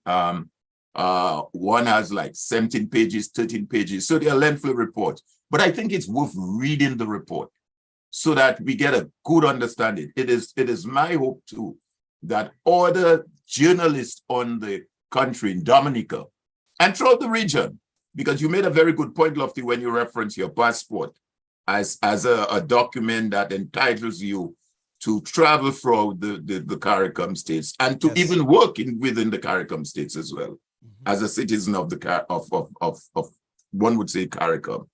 So I would urge the regional journalists in the region to take the report, read it, ask questions, follow up, dissect it, and those of us who get access to it and read it as well. I think it's worth doing that. But one of the reports went on the question of the money, follow the money, if I may put it this way. One of the report that is titled Implausible Budget Numbers, Undisclosed Names Raise Red Flags about Dominica Citizenship by Investment Program. And it has a subheading that says muddy budgeting in the report. And the report goes on to say, our reporting suggests that the number of people who acquired Dominica citizenship is considerably higher than what has been publicly disclosed. But another line item in Dominica's budget, which adds up to 100,000 base investment paid by each new investor, cuts in the other direction. These revenue figures are considerably lower than expected. That's what the investigators found when they did their reporting. Take, for example, the Gazettes, which shows that 382 people acquired citizenship in 2010 and 2011. At a baseline price of 100,000 per investor, this could produce some 38 million in revenue. In reality, the true figure would be somewhat lower because family members of primary applicants received their citizenship at a discount. But the citizenship revenue listed in the country's budget for that time are far lower than that. For the period between July 2009 and July 2012, 6 months longer than those 2 years, the amount was just 15.6 million. So you see the issue there, Lofty? Just rough calculation. They're saying that if we just do a rough calculation at a bare minimum of 100,000 and factor in the fact that, you know, the family members and all of that, we'll be looking at 38 million. But the actual budget for that reporting period, which is 6 months longer than that period, 2010 to 2011, the budget itself showed $15.6 million. So you're talking about well over another $15 million unaccounted for, not reflected in the budget. So that's why I'm saying And it goes on to say, there are other reasons to question these figures. In 2011 and 2012, the national budget reported the exact same amount of passport program income down to the dollar, just over $6 million. So this is a very serious and important matter that I think all Dominicans need to address. It touches as well, and I think the former leader of the opposition, Leonard Clinton, have mentioned that quite well. It touches and it violates our laws as well in Dominica, our Finance Act, that requires revenue, any revenue from government, any revenue, doesn't matter. Revenue from sales of land, revenues of passport, whatever that revenue is, has to go through the consolidated fund. It has to come in the government treasury. And where you have a situation where revenue, based on what's reported there, of some 38 million, where it should have been at least $38 million, but it's not reported or not going through the government treasury, should be of serious concern and has its own legal implications as well. Yes, indeed, Alvin. I'm just picking up some other information here on my WhatsApp. A lot of persons, lots of persons are generating conversation as well. Yeah, via WhatsApp here as well. Some persons are basically saying that the information that was dispensed tonight by Brother Harari, it's very, very educational, and also they're asking Dominicans by and large to use that information to basically get rid of the rogue regime that Roosevelt's carried is part of, and not just here, but act. Absolutely, I agree with that, Lofty. It's information that must spur us on to take some action. It must not just be information for hearing the information, but now that we have received the information, we should now arm ourselves in a position to be able to take action and hold Prime Minister Roosevelt's carrot fit to the fire. Hold his feet to the fire and get him to answer to us Dominicans and to account to us Dominicans the monies from that program. So it is not just a question of Brother Tony coming and providing us with the information, but now that we have the information, we need to dig deeper. We need to ask more questions, and they are accountable to us, the people who put them there. And I hope that, as I said, that the other journalists on the island and from the region should be able to dig deeper into these reports and have Prime Minister's carrot, Roosevelt's carrot, to answer those questions. Bear in mind too, Lofty, that he's now the chairman of CARICOM. Roosevelt's carrot is now the chair of CARICOM. So he has to answer those questions. It's not a question of whether he wants to or he doesn't wish to. He has to answer those questions. And I would suggest further that I'm not sure if it's every Monday or every week or 2 weeks. I'm not sure what the schedule is like. He has these press conferences. That should be the number one question at this next upcoming press conference. Nothing else should be discussed but that, CBI. Based on these reports, every question posed to Mr. Skerrit at the next press conference should be on the CBI. And even where he chooses not to answer, the next question must be on the CBI. To the extent where he gets frustrated and say, well, you know what, ends the press conference. But every question that is posed at that next press conference should be on the CBI, nothing else. Yes, I agree with you. I agree with you, Alvin, as to who are the journalists that is going to pose these questions. That in and out of itself is another question altogether. But I agree with you 110% indeed. And so, folks, yes, in terms of just more information coming you guys' way, next week Sunday, there's another, well, at least maybe one or two other journalists from the OCCRP will be gracing us here with the presence. That is the idea for now. let us see if that thing materializes for next week Sunday. All right, we will let you know much more about it. Yeah, well, let me also say, Lofty, looking at the feed, the live there is burning up. Like you said, I mean, the comments are coming fast and furious. We're not able to read through just all of them yet, but I'm seeing them as we're they're making some very positive comments, which as I said, I hope that some action can be taken on. Let me also make just refer to because you see, having listened to Tony this afternoon, Lofty, it shows you the level, the professionalism and the sort of organization that went into this reporting. That wasn't something where these guys just get up suddenly within a 1 week, 2 week period and decide they're going to do this reporting.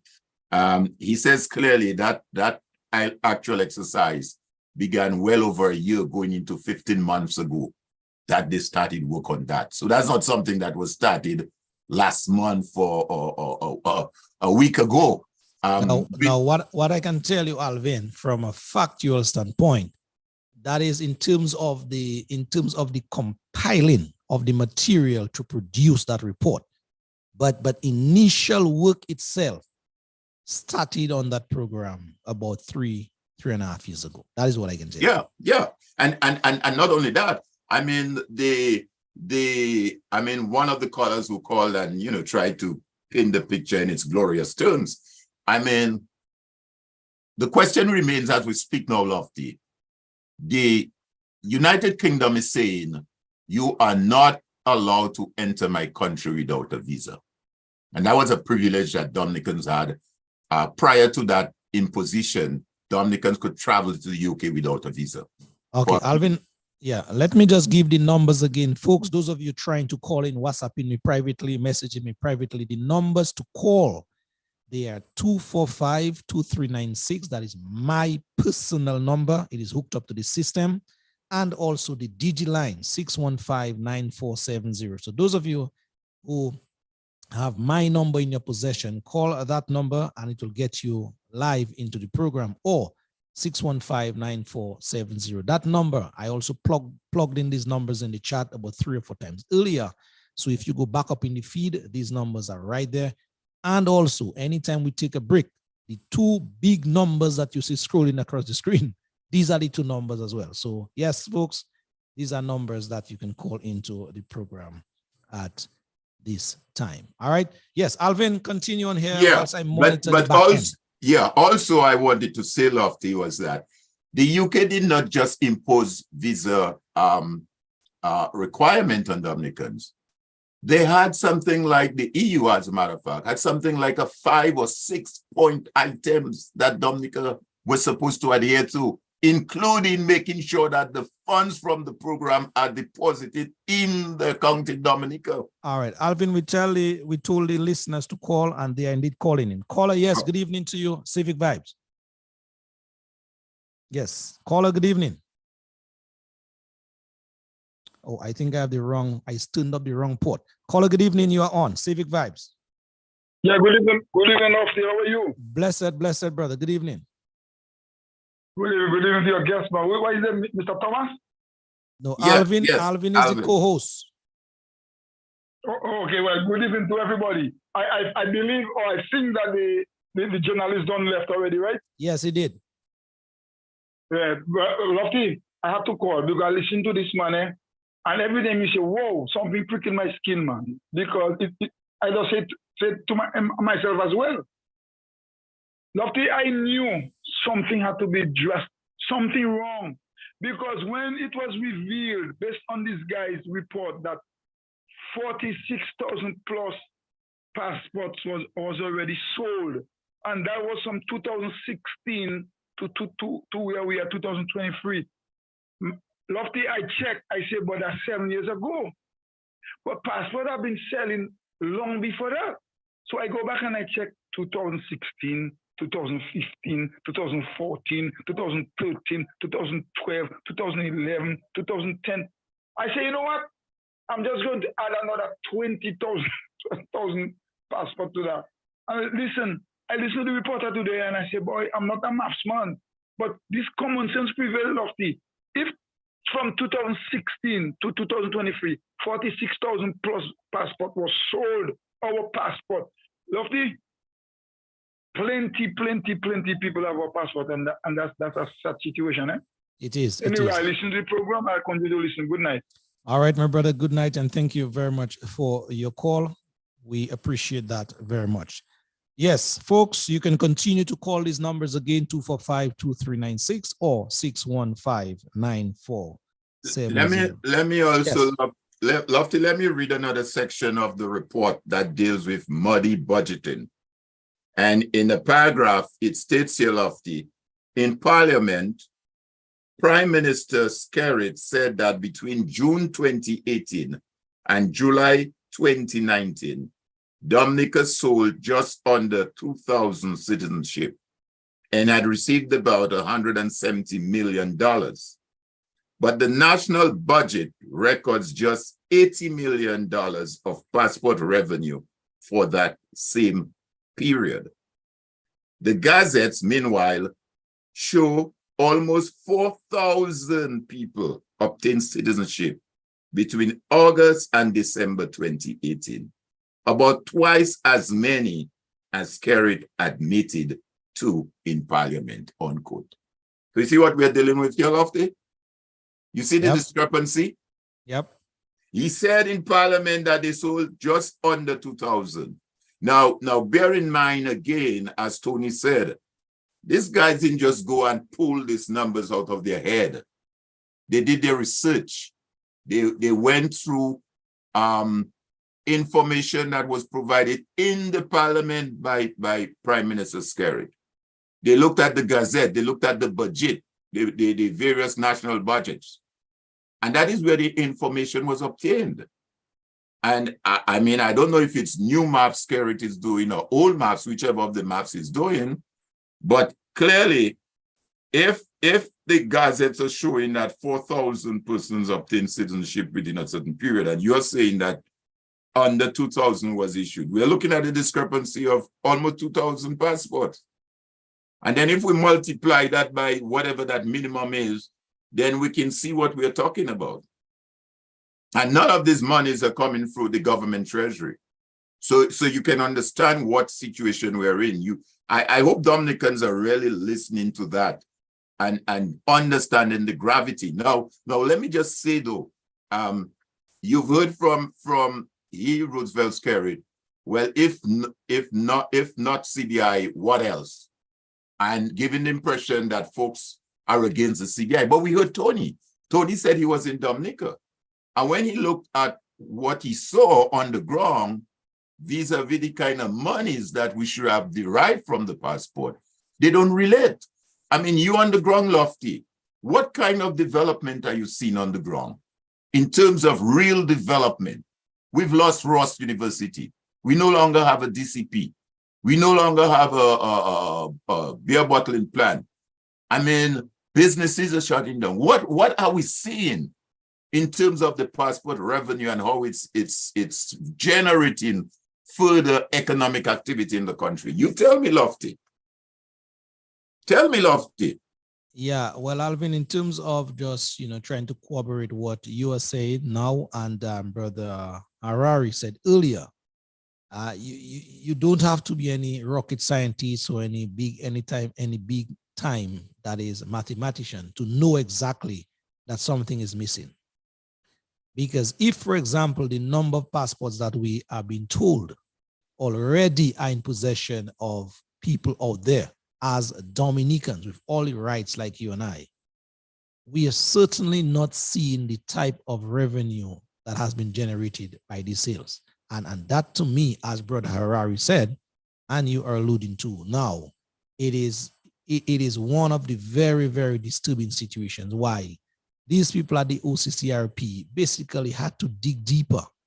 And I want to place on a record here our thanks from the Civic Vibes team now to these people. Because at the end of the day, local journalists in Dominica, as you said, Alvin, we're having a very hard time to unearth some of these situations. And it's these people, these media outlets out there that have what it takes. They have the money, they have the resources to really go after those persons, especially those persons of nefarious characteristics that have in their possession our passport. And it is very, very sad. It is very alarming that a government will choose to say, as you said a while ago, if not passport, then what? To me, that is a lame duck sort of approach as to helping build an economy. Not in the 20th century. Yeah, lazy. And one other point that that Tony made that is worth noting is the absence of up-to-date information. One example he gave was that there's no indication on poverty. The last such report was somewhere back in 2008. We're looking at what, 15 years, almost 16 years. 16 years, no reporting on issues as fundamental and as important as that. And like you just said, it's only a lazy government that would make a statement like that. Well, if not CBI, what else? I mean, we know, for example, that his counterpart, Ralph Gonsalves in St. Vincent, Prime Minister Ralph Gonsalves, has criticized the program. I've never implemented the program. And yet St. Vincent is doing quite a few things. I mean, they still have a long way to go. But in terms of where we are, I don't have the figures right before me just yet, but I maybe on our next program, I'll be able to look at those figures. But in terms of our GPI, our GDP, our gross domestic product per capita, St. Vincent was doing much better than Dominica. And St. Vincent don't have no CBI program. As I understand it, they're doing very well on medicinal marijuana. There are lots of research going into that and what they're doing. Their tourism seems to be, making some headway, and they don't have a CBI program. So clearly, it's only a lazy, uncreative, a government that lacks creativity, that want to just sit back and depend on a CBI. But not only that, I think the worst part about it, Lofty, is that they're not just depending on the CBI, but they're not using the revenues of the CBI towards the country. I mean, let's suppose that they were saying, well, okay, we're going to exclusively do the CBI.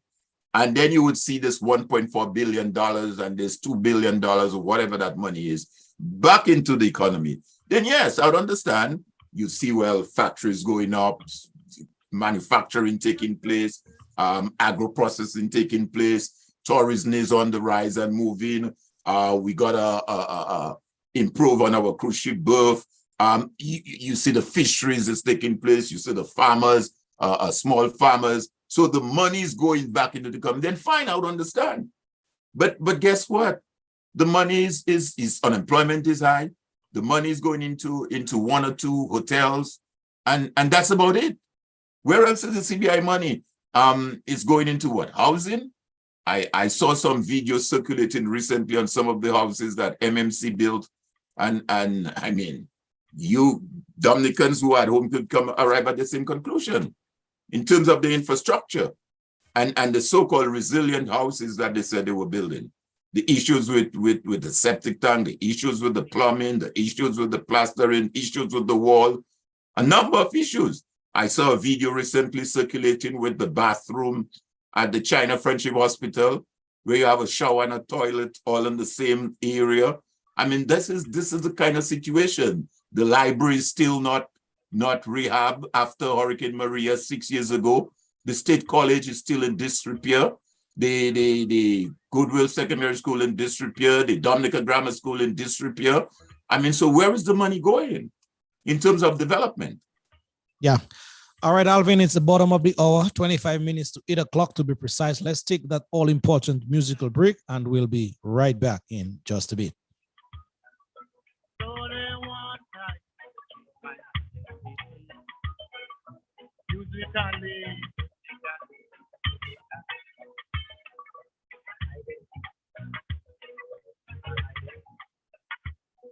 Your work must be done. Your work must be done. Your work must be done. All right, I think that one here is not that clean. Let me see if I could pull up that same track on another device here as we're moving on. Sorry for that, folks, in terms of the uncleanness of that one here. All right, let me see if I could pull up same track, but from another device. Yeah, let's do this one. Identity, he calls this one, Brother Burning Spear.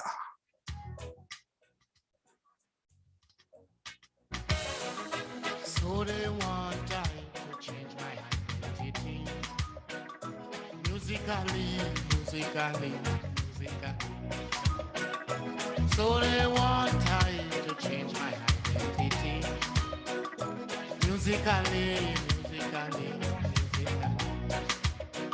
Some music race, commercial race, political race. Some music race, commercial race, political race. So they want I to change my identity. Musically. For those of you who are tuning in just at this time, To change my identity. you missed a lot. Musically. But you can get it on our podcast for sure. Also, you can go back to that feed sometimes later and hear the entire program. Huh? Your work must be done. Your work must be done. We just had a discussion, a candid discussion with Brother Tony Harari from Switzerland at this time. Read the reports on the CBI of Dominica.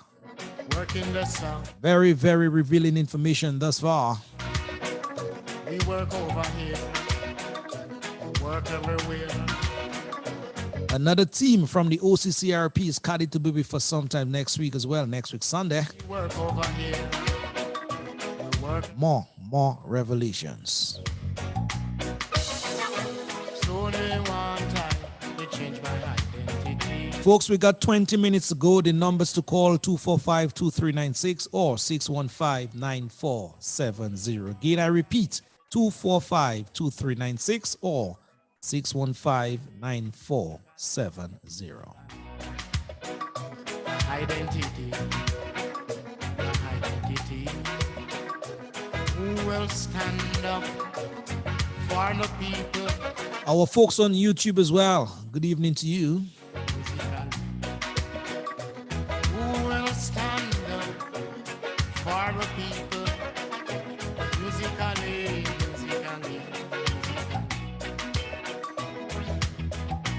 Who will stand up for the people? The multi-million-dollar question.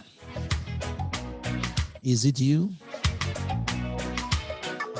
So they want I to change my identity. Musically. My identity.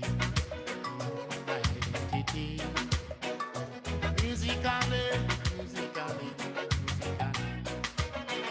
The people is for the music.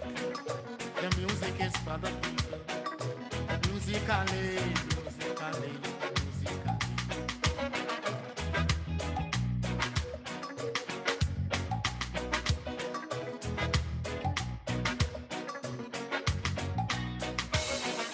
So they want to change my identity.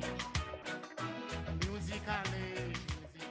All right, folks, let's get back to the live panel here. Alvin Thomas is here, myself. We are still here with you, and thank you very much for the number of folks still glued to the sport that you got. Alvin, one thing I took note of is that when Brother Harari was speaking, he said basically that a number of attempts were made to reach out to the persons from the CBI authority, the government, and basically nothing came from that department. And so it's very, very interesting as to just why, Alvin, That's they didn't telling. respond. That's telling. I mean, if you have nothing to hide and the program is as transparent as it appears to be, to the extent that you have enablers of the government calling into the program to say that the program is the number one by whoever reported them as number one, then government should be happy to jump on the occasion and say, well, hey, based on what you're asking or what you're investigating, this is where my program is, and this is how I can speak so beautifully about my program. But not wanting to say anything is quite telling. It's quite telling, Lofty. And here in one of the other reports, because as I said, right now as we speak, there are at least, I believe, 8 or so different segments, if I may call it that, of the report. One of those reports, again, stated there, reporters also identified at least 30 people who obtained Dominican passport and were later investigated by authorities, charged with crimes, or convicted. On nearly a dozen other occasions, they ended up as fugitives from the law, fleeing criminal investigations or prosecution in their home countries. In these cases, Dominica cannot be accused of knowingly selling passport to criminals, but the country's official did not respond to reporters' question about whether any of the citizenship has been revoked.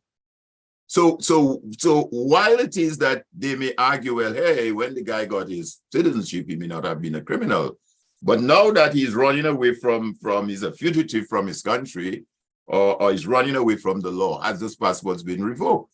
And herein lies the problem, which we again stated earlier, while the UK says, you know what, anybody coming into the UK now need a visa. But it goes even further. Traveling across the globe to the United States or even the UK, it means when you, Lofty, although you may get a visa through to get into the UK, but the mere fact you carrying a Dominica passport will require even a closer look when you get to the border. And let me say for those listening here, a visa doesn't necessarily guarantee you access into the country when you reach in the UK, you know. So you may get a UK visa, you apply and you get a UK visa. When you land into Heathrow Airport or Gatwick, and the immigration there, for whatever reason, he looked at your passport and he finds whatever it is and he say, you know what? Nah, I'm not allowing you in, Lofty. You can't say I have a UK visa and you enter, you know. That doesn't guarantee you enter. At that border, the immigration officer is the one that's going to make that determination after he does all his necessary investigations and look at your passport, ask you how long you're there for, whatever. And if he satisfies himself, you're not, then you can't enter. So the fact that we have all of these persons carrying Dominican passport, running all over the place as criminals, it means that that is not good for Dominicans back home. The supporters of the party and non-supporters. It means when you travel, there's a brighter light, a microscope on you now. Once you come up, Dominica, they have their little whatever on the side. Say, oh, you know what? Dominica is a hot. Let's look at this guy a little closely. Let's look at Loftus Jura. Who is this guy? Hey, Mr. Jura, what are you here for? How long are you going to stay? Where are you going to stay? What brings you here? And if for some reason, just out of a bare nervousness, you would answer the question correctly, the guy's going to say, well, I'm sorry, Mr. Loftus, I can't allow you in. So herein lies the problem for us. This is our problem. It's not a scary problem. It's our problem, Dominicans. See it that way. How our life and our freedom to move as we want and do the things we wanted as Dominicans has been curtailed as a result of how badly the CBI program has been managed. Yes, indeed, Alvin. Yes, indeed. Let's take some comments from the live feed, Alvin, as we are moving on here, because those who are there commenting, they're part of the conversation here as well. What are you seeing, Alvin? Boy, John François says the truth does not hurt, it heals.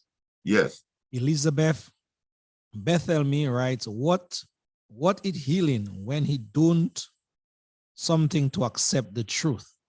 Margel Durant writes, tell them again, Alvin.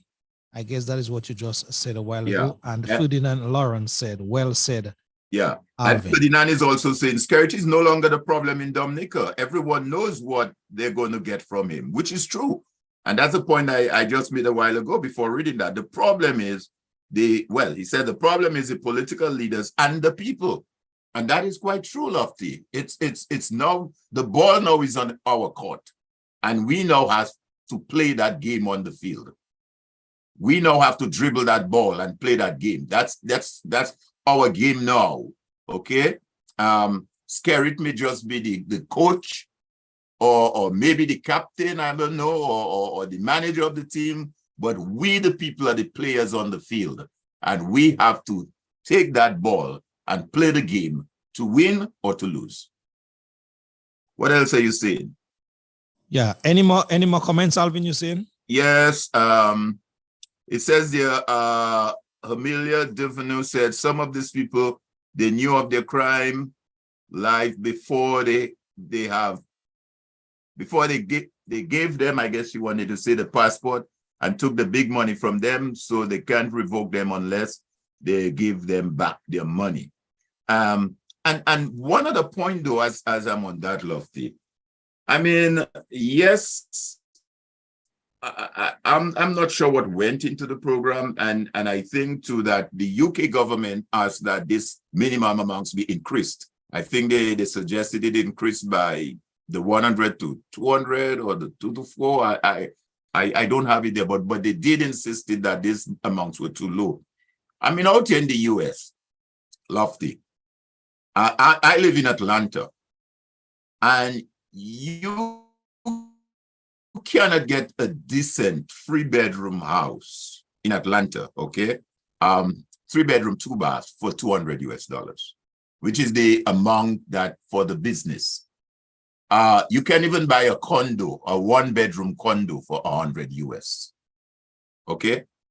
So when you're telling me you're giving someone a citizenship and you're claiming it's for business development in the country, and you're talking about $200,000 or a person $100,000. I mean, what are we talking about? I mean, what kind of business in Dominica in terms of machinery, capital, and to get everything going that what business can you do with $200,000? If you're serious about wanting to invest, you say you're a businessman, you got a deep pocket, and you want to come out here and get a passport, and the purpose is to get a passport, but at the same time to help our economy. I mean, what are you talking about? $200,000 US. Can't buy you a 3-bedroom house here in Georgia. I'm telling you. True.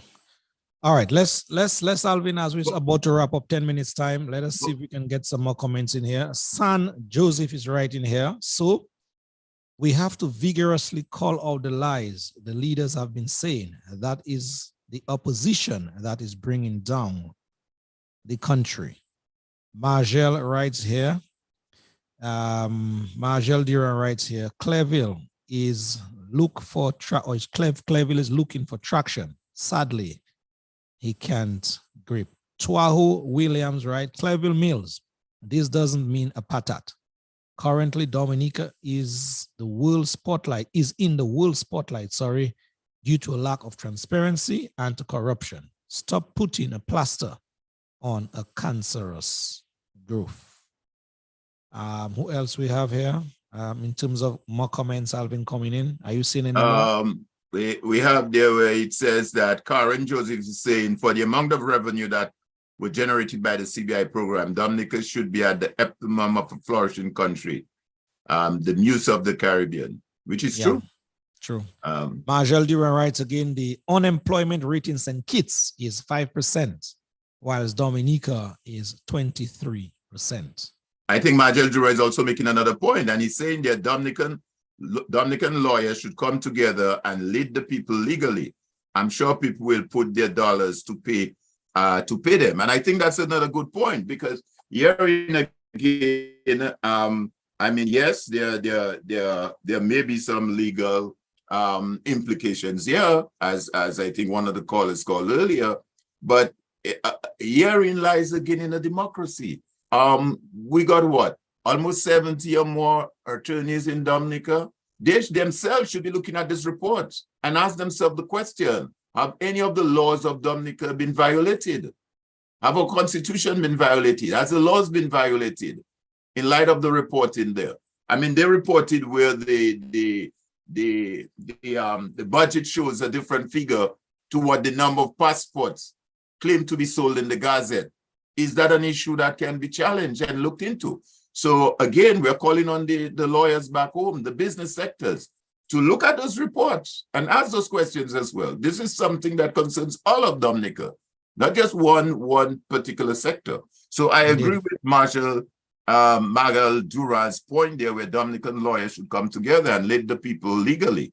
And I'm sure people will put their dollars to pay for them. Yeah.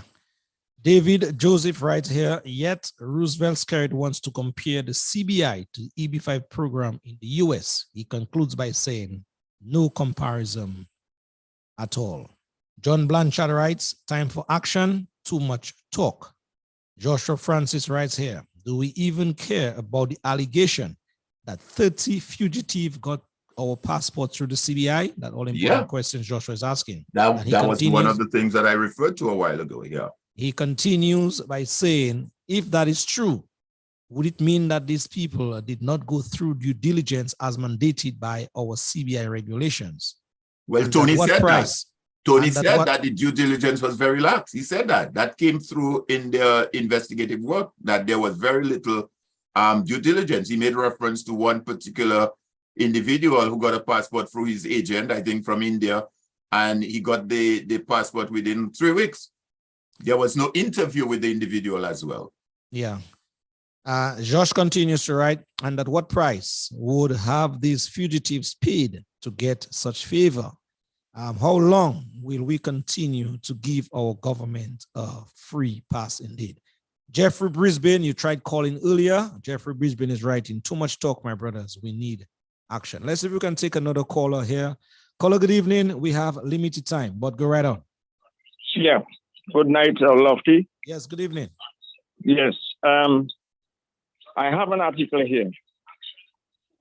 All applications must be submitted to one of the authorized agents, even if one is using an attorney, which is typically recommended.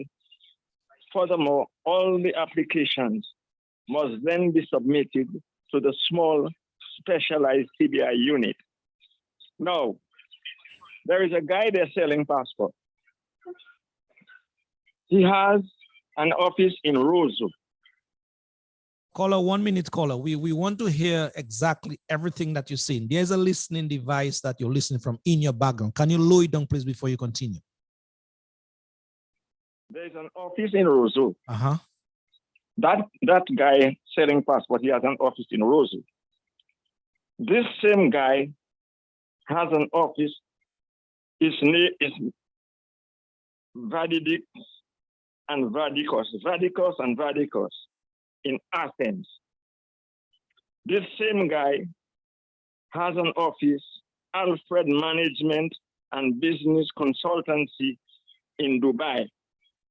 This same guy has a corporate solutions in St. Kitts. The question I want to ask, when you are contracted to sell passports, whether there is a job description or rules and regulations that you have to undergo while you're selling passports. Because I think I've heard Nanton once said that in the contract, if you are caught selling passports to crooks and criminals, your license will be taken away from you. I want to ask you if you ever heard that they took away license from anybody selling passports. That's a very, very interesting comment, caller. No, I have not heard that. Okay. Now, the other thing is, hello? Yes, I'm there with you. Okay. I would like to get in contact with you off air at another time. Thank you. All right, caller. My number is 245-2396. You can ring me anytime. All right. Thank you very much. Okay, right. Okay. All right. Thank you. All right. Thank you very much. Yes, Alvin, it is 5 minutes to the hour of 8 o'clock. We have to bring the program Yeah, down. there was one other comment that made by Victorious as God's plan. And I think it's worth referring. She says there that please give a little more credit to Honorable Lennox Linton, who has brought this information to the forefront before this disclosure. And I tend to agree with that because as I'm sure you'll agree, Lofty, the former leader of the opposition in the person of Mr. Lennox Linton spoke on that issue very, very forcefully to Dominicans. Up until now, he keep hammering on this and letting Dominicans know that this is an issue that they should take up and an issue that they should be concerned themselves about. So I agree with that comment. And I think what has happened now, in addition to what, of course, what the former leader of the opposition, Lennox Linton, has told us, we're now seeing much more of that through these reports that are coming in from that OCCRP. So yes, the question remains now that we've heard it from our brother Lennox Linton, and now from this group of reporters, what course of action are we going to take? We've heard it now. And like it said sometime, how they say it, there's a term that says that a messenger, whatever, is never regarded in his own country or something to that effect. A prophet is never honored in his own land. In his own land. So now that we hear it from another voice, what do we do? But just to say though quickly to the caller who called a few minutes ago. Yeah, and Alvin, we have to wind up. It's 3 minutes to the hour, 8 o'clock. We have to go. Citizenship purchases are handled through government-selected brokers. You hear that word? Mm-hmm. Government-selected brokers who are supposed to vet applicants along these lines before government officials make the final decision. Over 70 companies are authorized to participate in this program. And that also is in one of the reports. So I just wanted to point that out in light of what the caller raised a few minutes ago. All right, Alvin, thank you very much, my brother. It's now 2 minutes to 8 o'clock. Your final comments, and then I play a number and we get out of the people's space. Well, Lofty, I think the information that we got from Brother Tony this afternoon was quite enlightening. It wasn't to some of us, I would say, it didn't come as a surprise, but I think it was enlightening. It sort of put this thing into some sort of context, what we are dealing with. And like I said, those of us who are on the live this evening should take some time and read those reports. There's a lot in there. And as the brother himself, Tony, said, they are not going to stop here. This is at the tip of the iceberg. He said there are more reports coming out next week. And as I'm sure there'll be more investigative work going into this. The question remains, to what extent now our journalists locally in Dominica, as well as in the region, and our people are going to look at this matter very seriously. And on that note, I would call on the members of the opposition in the parliament, the elected as well as the senators. They should therefore now request a special meeting of parliament to discuss this matter that has come to the light. In light of all this revelation, they should now call and request of the speaker for a special hearing of parliament to have the parliament to speak to those issues, because they did not want to answer the reporters. They felt they were not obligated to answer the reporters when the reporters asked them questions. They are obligated to answer in parliament. The people, our people in parliament, represent the people in parliament. They should be obligated to listen. So now they must request, and the people of Dominica must take this matter into their hands and find a resolution to it. And like you say, next week, we'll be having more, some other persons from the OCCRP to share some more light on this issue for us.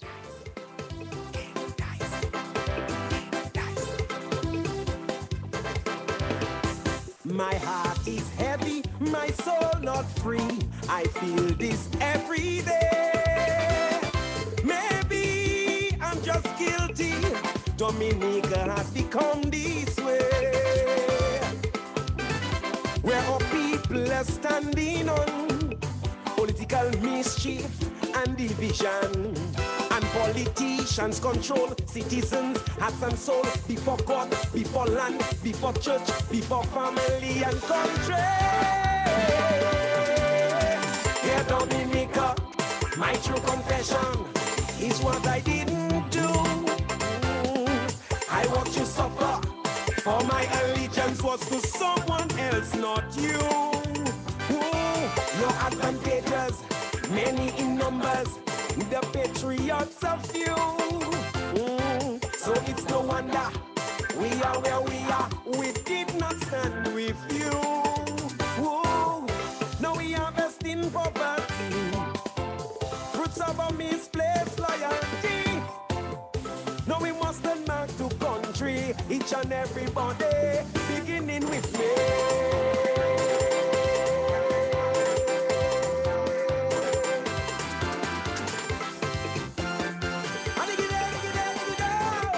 All right, Dominica, that's it.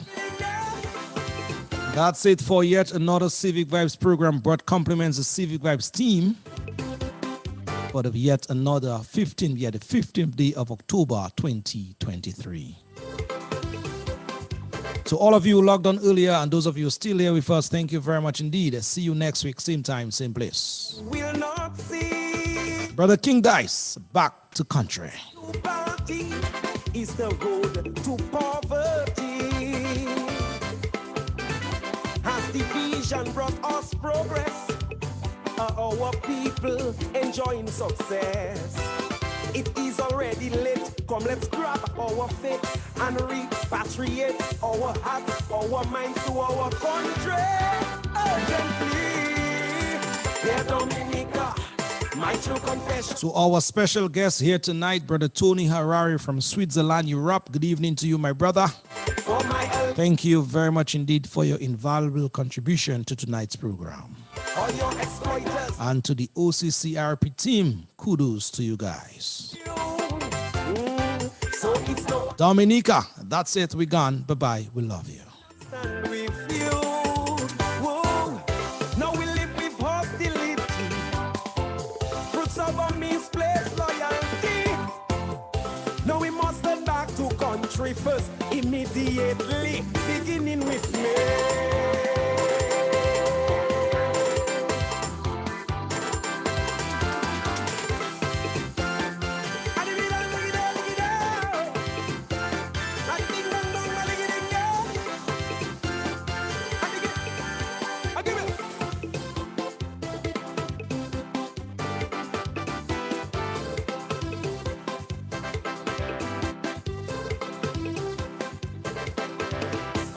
It won't be easy, change is hard, everything has its price. But for children and country, it is worth the sacrifice. The past is past that we cannot change, but our present and future remains. Take a good look around, we have lost so much ground. Turn around, come around, your loyalty belongs to this country, not that party. Here Dominica, my true confession is what I didn't do. I watched you suffer, for my allegiance was to someone else, not you. All your exploiters, many in numbers, the patriots of few. So it's no wonder we are where we are. We did not stand with you. Now we are in dishonesty, fruits of a misplaced loyalty. Now we must turn back to country, each and everybody.